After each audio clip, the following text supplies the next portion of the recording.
Okay guys, so you just uploaded your worksheets into Fresco, and I actually realized that I need to rename my worksheets. Okay, so my documents in the main screen, if you go to your two documents in the recent folder, you can see that there is a little three dots. With those three dots, you're going to click on the three dots and you're going to name the one that is brushes, your last name, and I would do your first initial as well, and then brushes,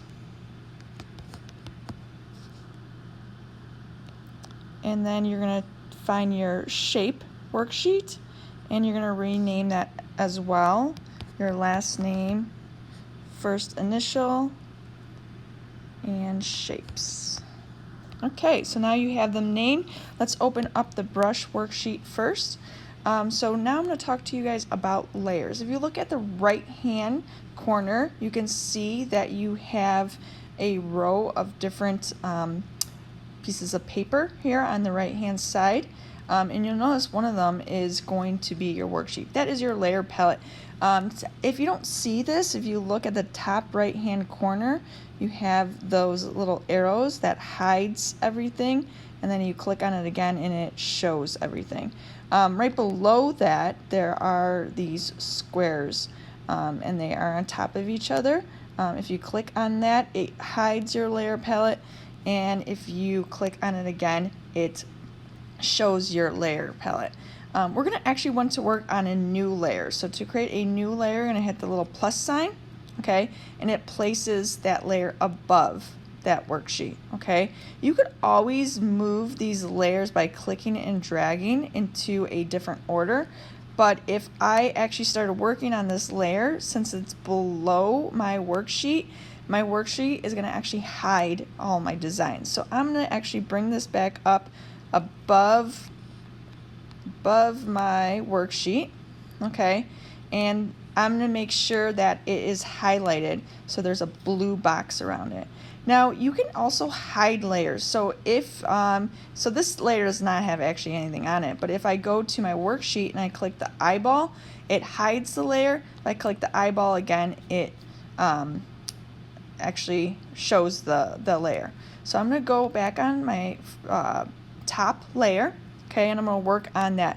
And we're going to use the pixel brushes first, okay? So that's here on the left hand side in your toolbar, and if you click on it, it actually says pixel brushes. Make sure it says pixel brushes, not live brushes or vector brushes, okay? So with the pixel brushes, there are so many different options you can choose from.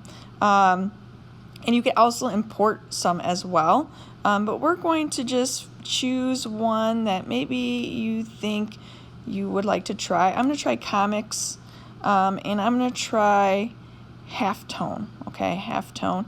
And then I'm going to go here towards the bottom where you could see a color choice. You notice the color choice, all these options. If you just scroll around here, this circle, and I'm going to choose a blue, and then if you notice, it might not actually change the color until you actually move the finder inside. So you're going to choose the shade of blue you want. Here you can change the opacity. So let's try one with a lower opacity, maybe 78. And then also if you click outside, you'll notice that right now it says 100. Yours might say a different number. That's the size of your brush. So we're going to change the size of a brush. I'm going to try 160 for right now. Okay. And then I'm just going to place my finger in the box, and you can see when you start painting with this brush, it fills it with that brush type.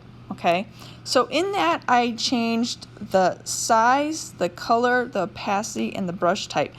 I want you to do that with all three boxes.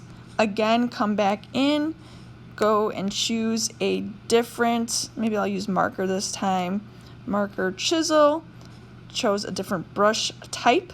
Okay, now I'm going to change the color.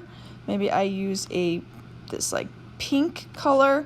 Maybe my opacity is really light, and then maybe I bump the size up a little bit, and I can place it in that box.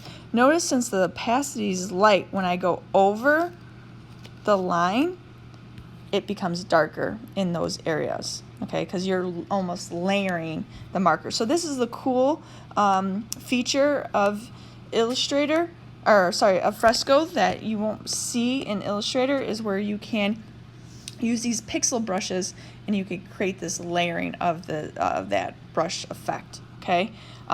Give one more try on your own, and we'll move on to vector brushes.